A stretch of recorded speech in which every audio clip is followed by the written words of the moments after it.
ongoing plenary at the temporary chamber of the Rivers State House of Assembly located within the legislative quarters, where lawmakers converged under a tense atmosphere to conduct Thursday's impeachment proceedings. The leader of the House, who fired the first salvo in the one-item plenary, presenting a notice of gross misconduct against Governor Sim Fubara before his colleagues. While relying on Section 188 of the 1999 Constitution as amended, the leader reads out 7 points of alleged gross misconduct against the governor, including demolition of the Rivers State Assembly complex, extra budgetary spending, withholding funds meant for the Assembly Service Commission, as well as refusal to obey the Supreme Court directives on the financial autonomy of the House. We, the undersigned members of the Rivers State House of Assembly, hereby forward to you a notice of gross misconduct by the Governor of Rivers State in the performance of the functions of his office. Gross misconduct 1. Reckless and unconstitutional expenditure of public funds contrary to Section 120, 120, 112, and 122 of the Constitution of the Federal Republic of Nigeria, 1999, as amended. Particulars of gross misconduct. A.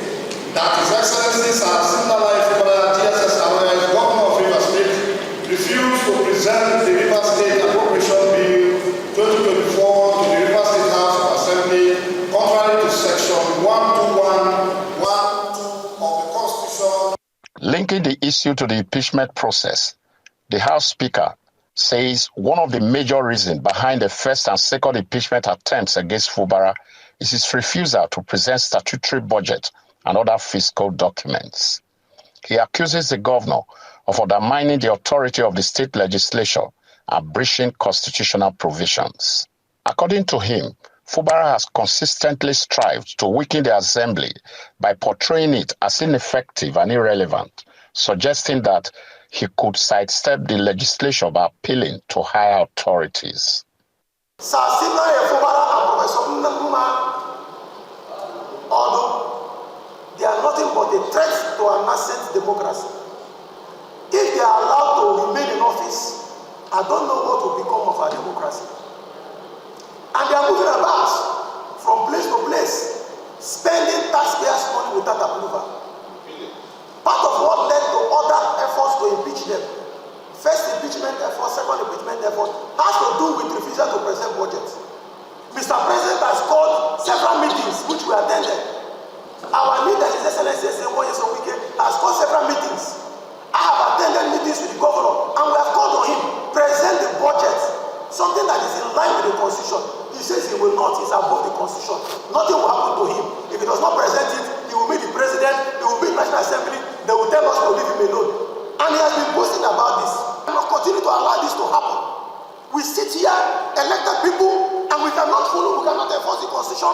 Then why are we here? Why are we sitting here? Why were we elected? For how long are we going to allow this to happen?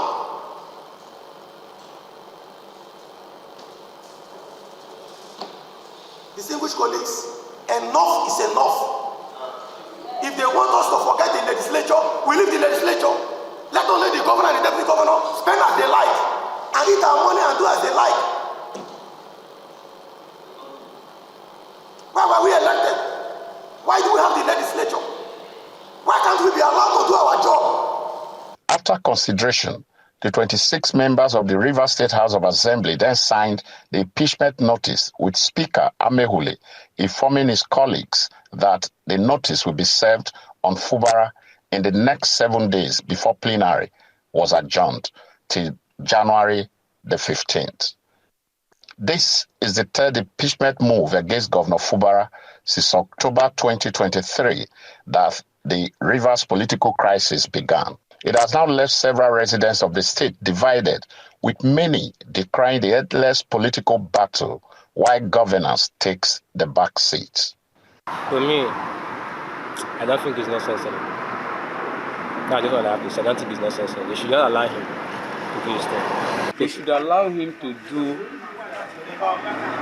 follow the due process of whatever going on in the House of Assembly. They should come together to align with him, know why he has not presented the budget which they are talking about.